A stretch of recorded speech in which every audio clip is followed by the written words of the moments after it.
నమస్తే అందరికీ. ఈరోజు నేను మా బాబు లంచ్ బాక్స్ కోసం ఎగ్ రైస్ అయితే ప్రిపేర్ చేస్తున్నాను. నేను బాక్స్ ఎలా పెడతానో అలాగే ఇంటికి తీసుకొస్తాడు మా బాబు అయితే. స్కూల్లో తినడు, ఏం చెప్పినా తినడు. ఆఖరికి 2 దెబ్బలు కొట్టినా సరే తినడానికి ఇష్టపడడు. ఇంటికి వచ్చిన తర్వాత తినిపిస్తేనే తింటాడు. అయినా ఆశ పెడుతూనే ఉంటాను నేను లంచ్ బాక్స్. ఎప్పటికైనా అలవాటు అవుతాడేమో తినడానికి అని. మా బాబు 3½ ఇయర్స్ అప్పుడు ఒక మిస్టేక్ జరిగింది. ఏంటంటే అది నాకు సెకండ్ ప్రెగ్నెన్సీ కన్సీవ్ అయింది.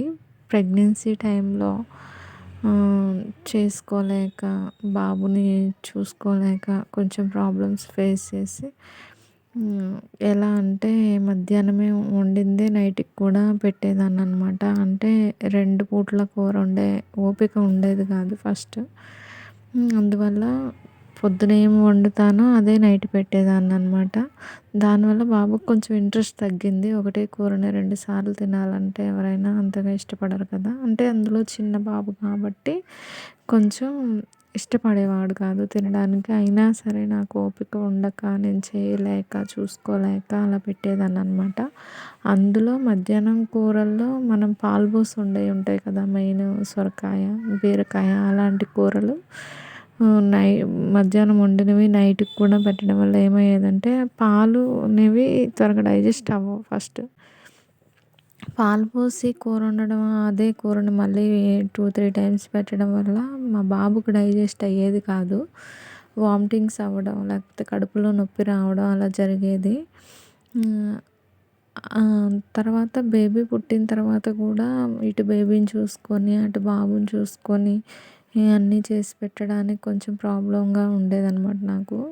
టైంకి చేయలేకపోయేదాన్ని. అందువల్ల అదే ఒకటే పూట వండిన కూరని 2 పూటలు పెట్టడం లాంగ్ లాంగ్ టైం అయిందనమాట. 9 మంత్స్, 10 మంత్స్ దాటిపోయిన తర్వాత బాబుకి కడుపులో నొప్పి హెవీగా స్టార్ట్ అయిపోయిందనమాట. అంటే ఓన్లీ ఫుడ్ తినే ముందు అలా చెప్పేవాడు కడుపు నొప్పి వస్తుందని. మేము లైట్ తీసుకున్నాం. హాస్పిటల్‌కి వెళ్దాం, గ్యాస్ ఫార్మ్ అయింది అని కొంచెం సీరియస్ అయిందనమాట. సీరియస్ అంటే మరి అంత హెవీ సీరియస్ ఏం కాదు. అప్పుడు రియలైజ్ అయ్యాననమాట బాబుకి ఇలాంటి ఫుడ్ పెట్టడం వల్ల ఇలా జరిగింది అని. అప్పటినుంచి ఎప్పటికప్పుడు ఫ్రెష్‌గానే పెడుతున్నాను బాబుకి. ఏది చేసినా ఫ్రెష్‌గానే చేస్తున్నాను అనమాట. ఒక 1 ఇయర్ మాత్రం ఓపిక ఉండక అలా పాపని, బాబుని ఇద్దరిని చూసుకోవడం కష్టంగా ఉండి అలా జరిగింది. ఇప్పుడు ఎగ్ రైస్‌లో ఏసిన అల్లం పేస్ట్ కూడా అప్పటికప్పుడు దంచి వేసిన పేస్టే అనమాట. ఇలాంటి మిస్టేక్స్ మీరు ఎవరైనా చేస్తే అస్సలు చేయకండి.